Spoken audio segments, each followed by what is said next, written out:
Hello, I'm Alberto Orozco. I'm CEO and director for Capitan Mining.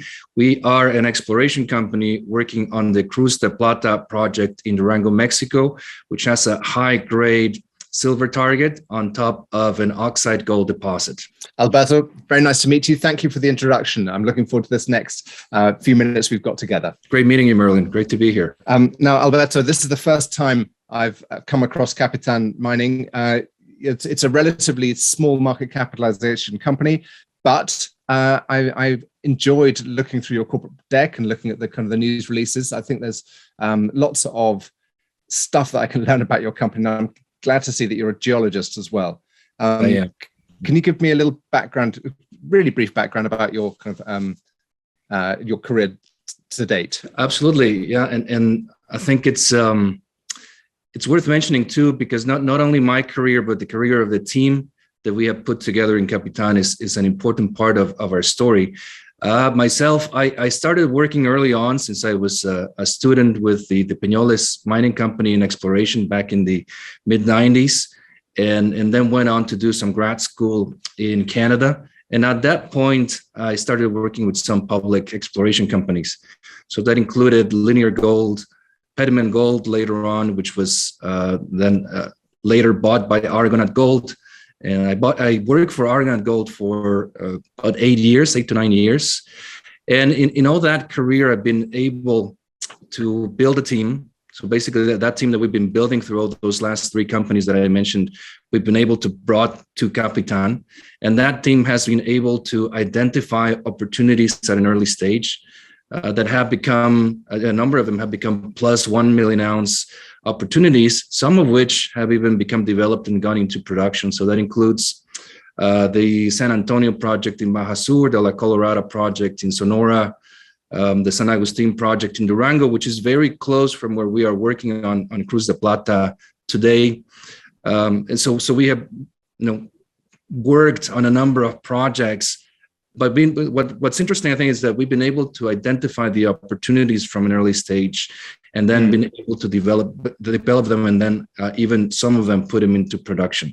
So that's been sort of my experience, but as well a bit of the experience of our team as well. That's great. Really useful context. So this is an early stage, or kind of it's the exploration phase. You're not yet thinking about production, although of course you've got that. As everybody wants to take an asset through to production. At the same time as wanting to be taken out. Those are both good outcomes that you want. You want to have an economic deposit that gets so far down the line and is so attractive that it either becomes a mine or it gets bought out. But just at the moment, the project Cruz de Plata, is it Cruz de la Plata or Cruz de... Cruz de Plata. Cruz de Plata, the Silver Cross. Silver Cross, yes. The Silver Cross project is very much in the kind of the exploration and understanding phase of it. Now, do you have a cross section of it that you could share with me? Because what I found really interesting was that they've got so many different mineralizing styles about this. In fact, perhaps even before you share it, sorry to distract you, but what brought you to this project? What were the vectors that got you to pick up this title area? What was the background to it? That's an interesting story, actually, because the Cruz de Plata project, formerly known as the Penoles Project, because this is where the Penoles Mining Company was born back in the late 1800s. This was held in a prospect generator company called Riverside Resources, and they had some work on it. In fact, we had looked at that property back in the Argonaut days, and we went to look at it, but it was at a very early stage. I think it had 1 or 2 drill holes maybe. And while we found it very interesting, at that point, it was at a very early stage. And what happened after that is that as I was working with Argonaut, we ran out of good projects to work on and develop. They were just very scarce. And over the years, I came across the project again, and I was really surprised to learn that it had 10,000 meters of drilling that weren't there before the last time that I had seen it. And there was a resource. And when I looked at it, it was really evident too that resource was premature, that mineralization was open in every direction, that also the part of the silver for the resource was really done with an open pit in mind, but we recognized that what was the real value there was with the high grade structures that were not modeled out, because there was very little drilling. Really, in the silver part, there was only 3,000 meters. And the potential to grow that resource was really great. Geological continuity, etc. But on top of that, myself and the team, we also like projects that look like they're going to become mines. And you can get a feel for that when you get to a place. It's about access, it's about topography, it's about communities, it's about jurisdiction, obviously, absolutely. And this project had all of those points too. It's in a nice, gentle topography area with access from two different directions, away from larger communities, and with a community too that has a long mining history in it. So all of those things put together on top of that great geological potential that we saw really motivated me to start a new company in a market where all the good projects are gone. They're really scarce. All of the producing assets are being depleted, and there's nothing in the pipeline that's replacing those assets today. It's so funny when you said that you thought it was going to be a mine. I was running in my head what the next things that you were going to say were going to be, and I was expecting you to say kind of the pumped hydrothermal system and mineralization here and this and kind of geological factors, and you came out with access, topography, and community, which is really interesting. That's they are crucial, and it's just noteworthy. Those are the things that you mentioned, as well as the geology. When you say that there aren't many opportunities like this, is that true? I mean, I see quite a lot of Mexican assets coming through. I see quite a lot of, there seems to be quite a few projects coming through. Do you feel that it's really a depleted market and it's competitive to find these new things? I think it is. Well, mind you, I think a lot of these opportunities are really new. We're talking that when we decided to get this company started, and when I decided to leave Argonaut to do this and build Capitan, it was 2019. So that's when I started working on this project and recognized that potential. And really, there were even fewer projects back then, only 3 years ago. Today, I think that's still the case. There are some new projects, I think, that have come up. And there's been exploration that's been coming to Mexico, definitely not at the rate that we saw in the previous cycle. So back in 2006, there was probably 3 to 4 times more projects than we are seeing today. And that's what allowed for a lot of the mines that we are seeing operating today to open and start operations.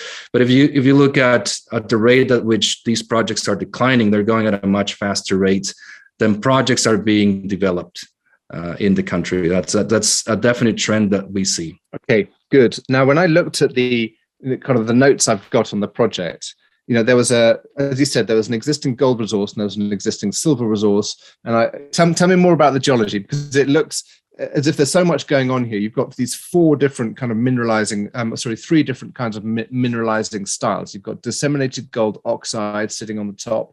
You've got epithermal veins, which are somehow related to the gold monoxide, and then you've got replacement veins. Can you just show me a map and talk me through how you established the order of emplacement, the kind of hydrothermal system, and what your thinking is about the geology at the moment? Absolutely. There we go. That's the slide. I'll show the conceptual cross section here, and like you mentioned quite accurately, this is what we've been identifying: different styles of mineralization within the same project. And so, we can start with what we've identified to be the deeper part of the system today, which are the replacement high-grade veins, silver and polymetallic, over at the Jesus Maria zone, or at the silver zone, I should say, because that has a number of different veins, of which the Jesus Maria vein is the most developed of them all. And then that's very clear. We know that we have that replacement part. And then on over to the south, we have Capitan Hill, which is an oxide disseminated gold deposit with more epithermal styles of mineralization. It occurs at a nonconformity between Jurassic sediments on the footwall and tertiary volcanics on the hanging wall. And right at the contact, you often get to see an epithermal vein forming there that we call the Capitan vein. It's about a couple meters wide, and you can see some very typical boiling textures in it, or very typical low sulfidation epithermal textures. But the mineralization just doesn't limit to the vein, but it actually extends onto the footwall and onto the hanging wall of that contact, forming a very tabular, very continuous body of mineralization. Hang on, those sorry. things. Yeah, go ahead. Sorry. So just to get my head around this. So you've got above the main zone, you've got that red line. Is that what you've depicted as the Capitan vein? Is that the feature? Right. So it's bedding parallel. It occurs at the competency contrast between these shales and limestones, these Jurassic sedimentary package, and then the overlying volcanics. And you're saying that there's a kind of a vein on the contact. Exactly. And you can actually see it in the outcrop. When you visit the project, there's a number of outcrops where you can see that vein forming right at that contact, and it follows that exact contact at depth. Yeah, so that's what it is, that red line. It looks as if you've got kind of feeder veins coming. So I'm just trying to get my head around this. You've got an intrusion on the right hand side to the north and at depth. Yeah, obviously. Presumably this has all been kind of rotated. So if we rotated this back to horizontal at one stage, or it might have been in place at that angle anyway, but there's essentially you've got an intrusion at depth, which is later than the Jurassic. So it came into the Jurassic sediments. Exactly. And it looks, just by the way that these feeder veins are going across the package like that, it makes me think that was horizontal at the time of emplacement, or possibly, and then you've got mineralization on that, focusing on that contact there with some leaching and precipitation of gold out here. Sorry, I'm just. Is that about right? And when you talk about the oxide gold deposit, is that kind of recent weathering? Yes, I think. Well, let me go back a little bit. I think you're right in your interpretation that the way we're seeing it. That the entire geology is that this is something that has been probably rotated. Most likely this contact was more horizontal when the mineralization occurred. We think that the replacement system, probably more Mantos style really in Jesus Maria, are deeper, and we not only have that textural evidence, mineralogical evidence, there's some fluid inclusion studies as well, indicating that these are deeper, hotter fluids that went in there, and that over at Capitan we have the cooler, higher level epithermal fluids. Okay, there seems to be some evidence that there's multi episodes here, particularly in what we're representing here as the feeder veins. There's one structure that we call the Gully fault zone, right, cross-cutting the Jesus Maria vein, that we believe might be one of these systems, and seems to be cutting through the Jesus Maria vein. And it's not entirely clear, but that's our interpretation currently. There's been a number of episodes here in this system in which we have the replacement veins that are deeper, and then the potentially younger, more epithermal veins that are younger on top of the silver.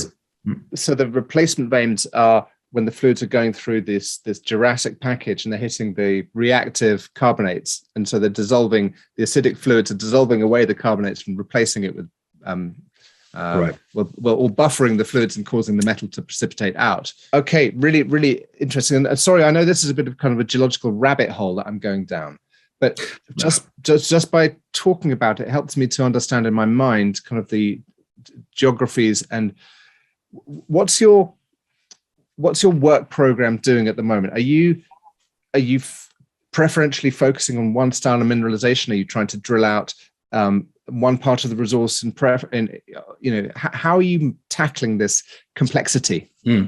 Well, let me go back a slide here. and show the different targets that we have at the project.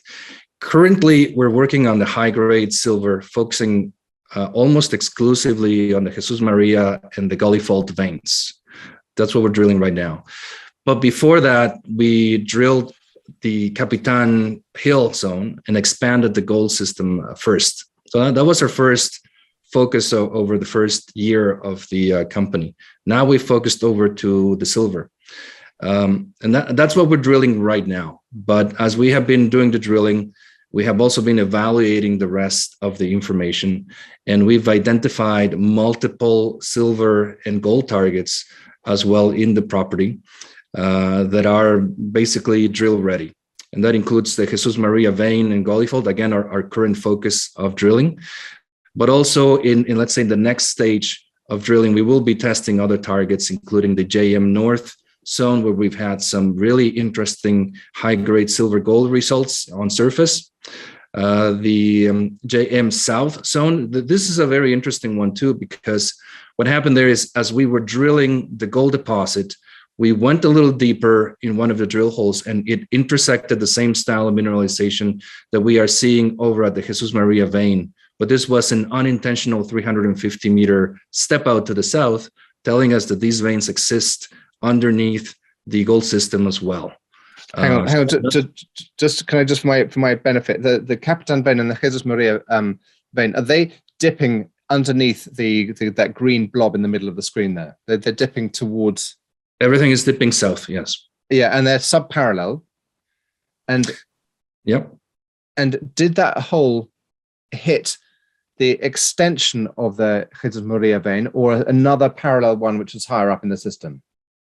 We believe it might be a parallel vein, so a second vein, but we will need to drill more in order to discover it, because we only had one hit, so we're not able. And this was a reverse circulation hole as well, so we were not able to put any geometry on it with just one hit. But what it's really interesting is that it's opening up all of that potential for that same style of mineralization underneath Capitan Hill, and it's really relevant because we really have up to 200 meters vertical gold mineralization there. So we cannot see underneath the Capitan gold zone. So this specific hole really opened up all that potential for the silver underneath the gold system.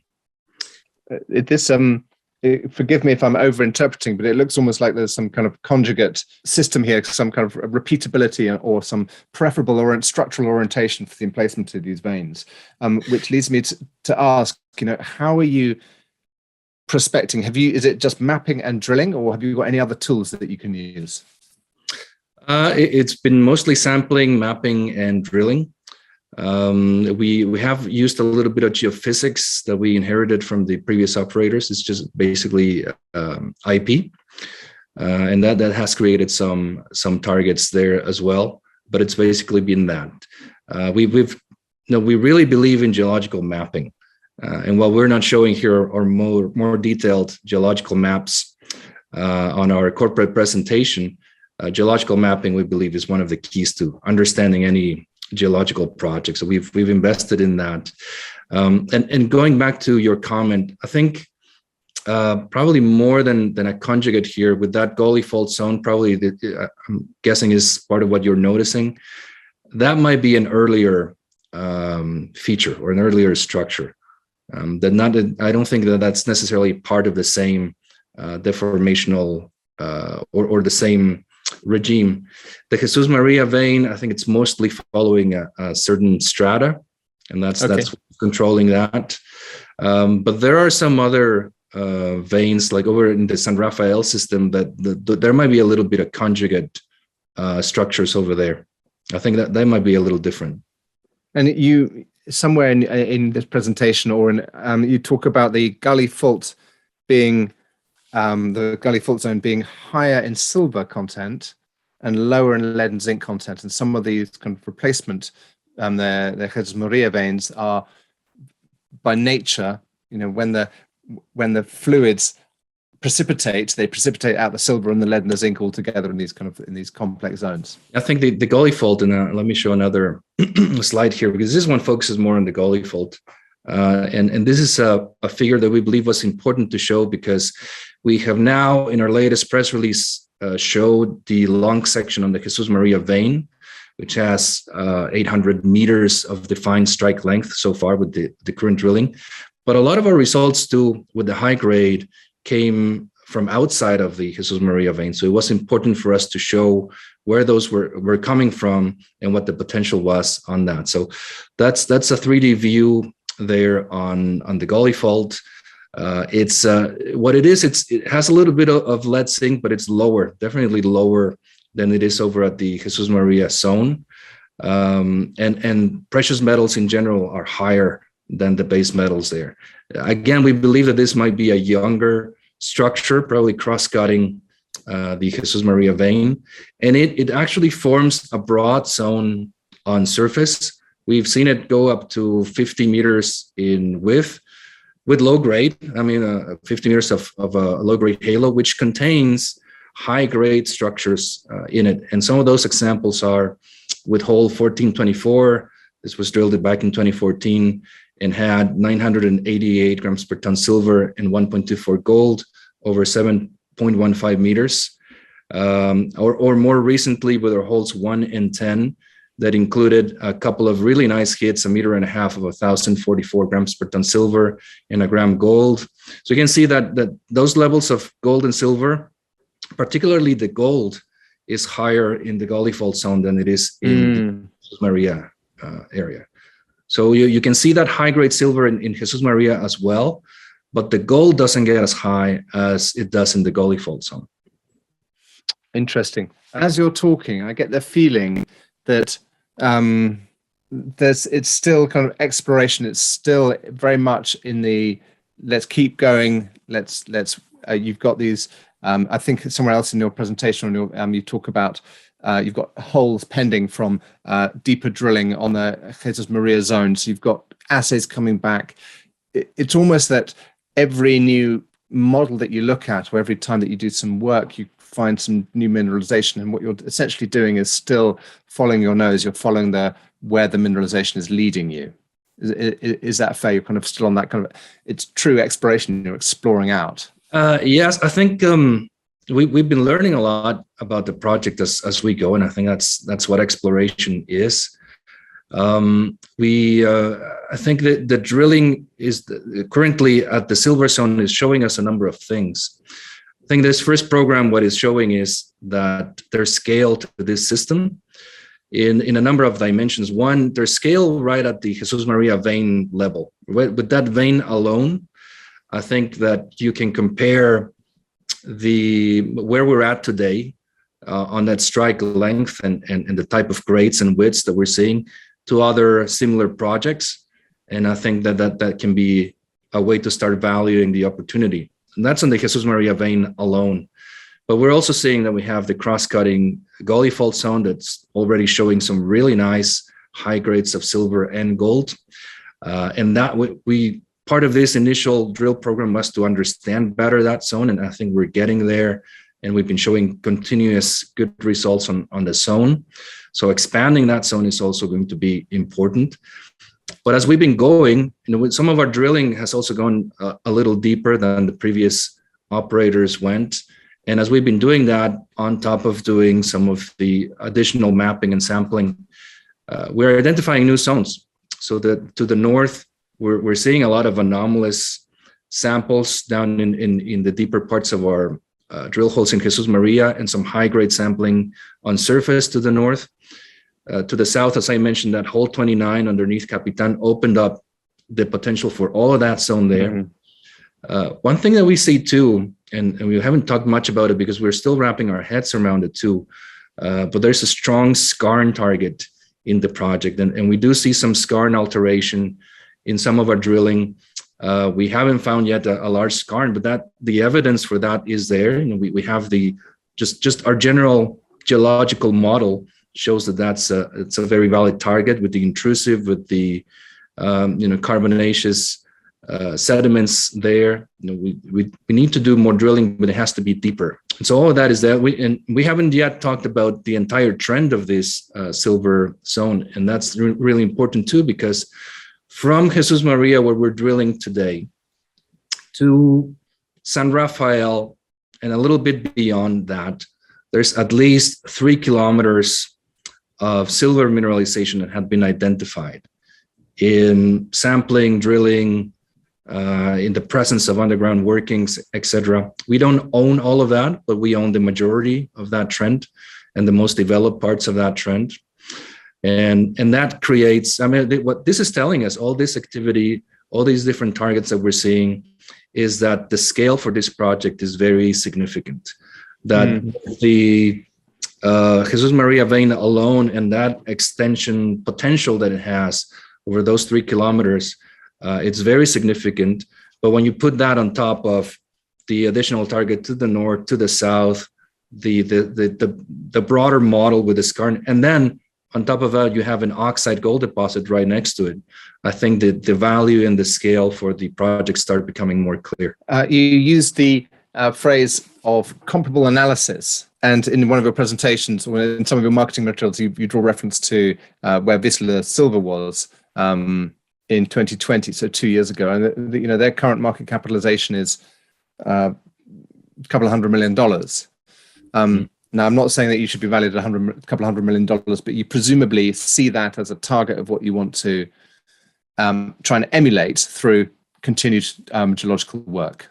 Is that fair? I think that's a way to show that we are definitely undervalued today, and that other companies that have similar assets, have been valued much higher, and we should definitely be valued much higher as well in Capitan.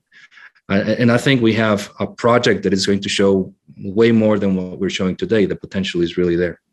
And you mentioned also that comparison that we did to Vizsla on the silver. That's more recent too. I would add on top of that we also made a comparison to the gold asset of Capitan Hill, because our team worked just an hour and a half drive away to the south at San Agustin and El Castillo. We're instrumental in putting San Agustin into production. And that's an asset. Both of those assets are assets that have similar grades to what we have at Capitan Hill. San Agustin in oxide resources was very similar to the Capitan Hill deposit at the time of acquisition. And both of those projects were acquired at around 90 million US for San Agustin, I think it was, and I think 120 Canadian for El Castillo. And that alone, right there, I think it's also an interesting measure of the value that could be in our gold deposit. And when you put those two together, on top of the upside that we still have in exploration, I think the opportunity it starts to be more obvious. And the resource side. So remind me where you are on the resource process at El Capitan. So the current resources are 300,000 ounces at 0.46 grams per ton gold. It's all inferred on Capitan Hill. And what we've done, and that was with only 7,000 meters of drilling, we have added an additional 12,000 meters of drilling to that, basically expanding the footprint of the deposit on strike and down dip. And that includes when I said that, doubling that footprint, adding a lot of volume into the hanging wall zone that I explained before. So we haven't estimated a new resource yet, but that gives us an idea of the potential for growth. Okay, so you've doubled the footprint, you've doubled the volume. Are you presumably not expecting the grade to change much? Or maybe you've seen enough of the news flow? I mean, any comment on grade? I mean, what have you seen through the consistent kind of news releases that you've been putting out? Any change? I think, it depends. It's going to depend on the cutoff. The cutoff for the current resource is 0.25. What we've seen is that there's, the cutoff grades that are used at El Castillo, San Agustin, and other gold assets in Mexico that are open pit, it's 0.1. So it might go down a little bit, but if we include some of that 0.1 grade, but I think it's going to continue to be consistent. It's a low grade resource. It is going to continue to be a low grade resource. And I think people are turned off by that. And that's why we also want them to turn around and look at assets like El Castillo and San Agustin, because it's not just about grade. It's about strip ratio. It's about recoveries. It's about capital investment. It's about a number metallurgy, mineral processing, handling, blasting requirements. The cost, right? Yeah, and yeah. At the end of the day, a low grade deposit can make money. So that's what we recognize here. So we're not really worried about the low grade, because we've worked in 2 very low grade deposits before as well. Okay, thank you. What's the process on that mineral resource estimate update? We'll see, because we definitely don't want to be premature with a resource again. And as we've been drilling on the silver, what's been evident with the silver is that there's potential to grow, for one. But even specifically on the gold, there are some additional targets where we believe we might have some more disseminated, close to surface mineralization, including some parts related to the Gully fault zone and some other zones around San Rafael. And we would like to drill those out before we publish a new resource on the gold. So we're probably closer to a new resource on the gold portion than the silver, just on the amount of drilling that we have to do. But we still need to do some more work, and we don't have an exact date for a new resource update on the gold. Okay, no, understood. I was thinking about the resource update on the gold. I understand you're away ways from defining an envelope yet on the silver, because that's open in so many directions. Let me ask kind of a similar question, but in a different way. What are your drilling and plans for the rest of this year? So we're pretty much at the half-year point in the year. We've got 6 months of drilling ahead. How much have you done in the first half, and how much are you likely to do in the second half? So we've done about 5,000 meters of drilling on this first half.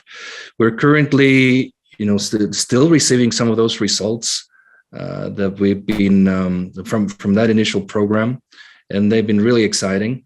We have another 9 to 10 holes that should come back, and we've been really incorporating those results in order to design what our next drill program is going to be. What I can tell you is that our results are pointing to great continuity of grades. That's what we've been publishing. I think our long section really shows how open things are, and we definitely want to continue growing the Jesus Maria vein on strike and down dip. We want to do more work on the Gully fault zone, as we've been seeing some of those nice high grades of silver and gold as well.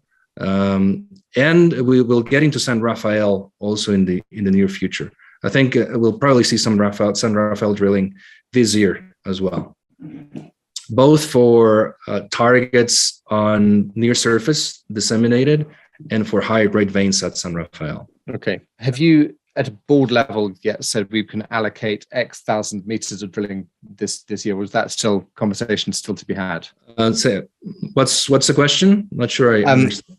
So, as a board, have you decided that you're going to commit to a certain amount of drilling this year? Have you said we've done 5,000 meters in the first half, we're going to do another 5,000 meters in the second half, or we're going to only do 3,000, or we're going to take it up to 10,000? Have you had a discussion, even if you don't know exactly where it's going to go? Have you talked about budgets and kind of planning allocations of meters? Not yet, not that specifically, as we're still working on that.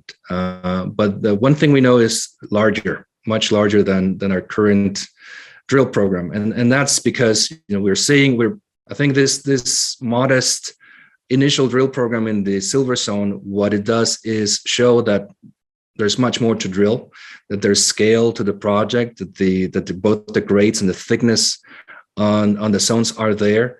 And now I think we feel more secure into doing a more aggressive drill program into that. So while we don't have the number yet, we know that it'll be a much more aggressive drill program than what we're doing right now. I noticed, I saw that in the last bear market, from 2011 to 2017, almost all the companies performed badly, except for really good exploration companies, which can take $1 of cash and turn it through the drill bit into $10 in the ground, or $5. You get that value creation through that discovery process.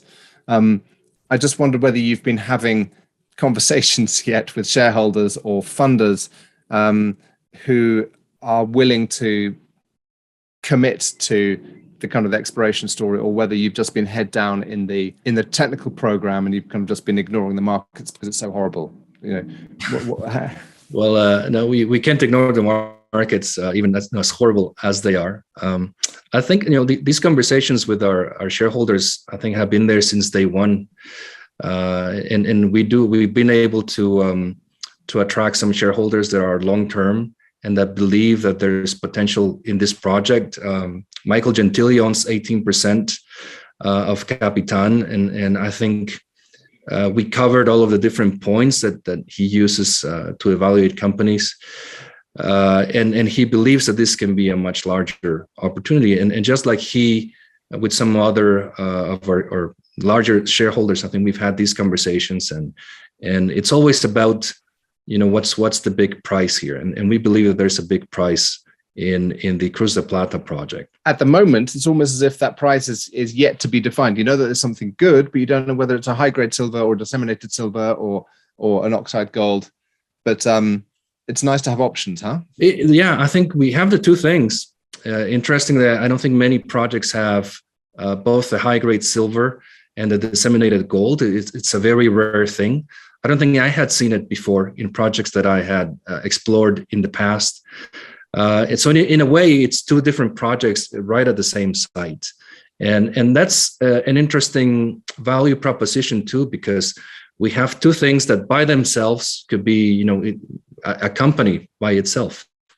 But they happen to be right at the same site, and with a team that has the experience advancing these types of assets.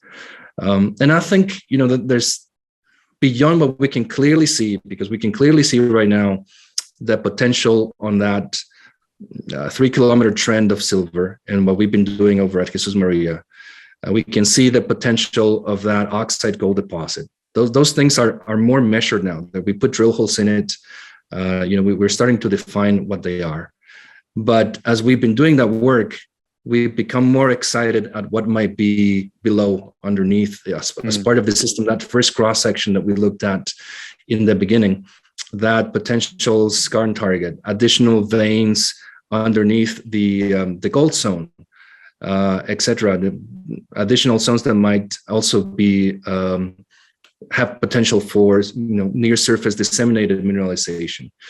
What happens with a project, I think, when you go see it, is I think very quickly you either don't like it as much as you did on paper, or you like it more. And as you work on projects, they start revealing their true potential. And so far in this one, we've become more excited about the overall geological potential. So not only just confirming what we already knew, which was expanding the Jesus Maria vein, expanding the Capitan Hill, but finding more, identifying a real system in here that it's worth doing more exploration. Yes, absolutely. And what strikes me is that you've got a very productive or very fertile mineral system, which is sending up fluids rich in metals or concentrated in metals over lengths of time or in periods of time. There are kind of multi-phase episodes which have got a variety of different kind of settings or precipitation events in different styles, whether it's chemistry or pressure or temperature or a combination of the three, which means you've got this kind of mineralization appearing in different manifestations, but it's really linked to the same system, which is fertile and productive. And so just as I think through kind of what you're going to be delivering through the rest of this year is principally more drilling results, in the sense that it's growth of your understanding, growth of your knowledge of the system, and ideally with mineralization as well. Yeah, absolutely. More drilling results are definitely up in the future for the rest of the year. We're looking at more geophysics too, because some of the early IP that was done was a bit shallow. Good definition, but a bit shallow. And as we are now working on these new targets, we need to see deeper. And so that's something that we're currently evaluating, and we might be doing some of that during that second half of the year, very likely to do some deeper geophysics. We don't know if we're just going to do some deeper IP to go there or use some other method. We're evaluating that, but we do need to look deeper, because we already have not only refined our model and our knowledge of the mineral system, but hole 29 is giving us the evidence that that system continues underneath the gold system. So we need a little more clarity, a little more higher definition underneath that target to continue drilling as well, and to continue building that mineral system model. So that's also part of what we'll be doing on the second half of the year. Good. Well, Alberto, thank you so much for introducing me to Capitan Mining and Capitan Hill and all the geological stuff around it. As you can see, I get enthusiastic about the geology, but it's also been really interesting to understand your background, your approach, and I look forward to hearing and keeping an eye on the news flow for the rest of this year. Great, thank you. It's been great being here, Merlin. It's nice to have that in-depth technical conversation. So I hope this will be useful for investors out there. Let's hope so. Thanks a lot. Thank you.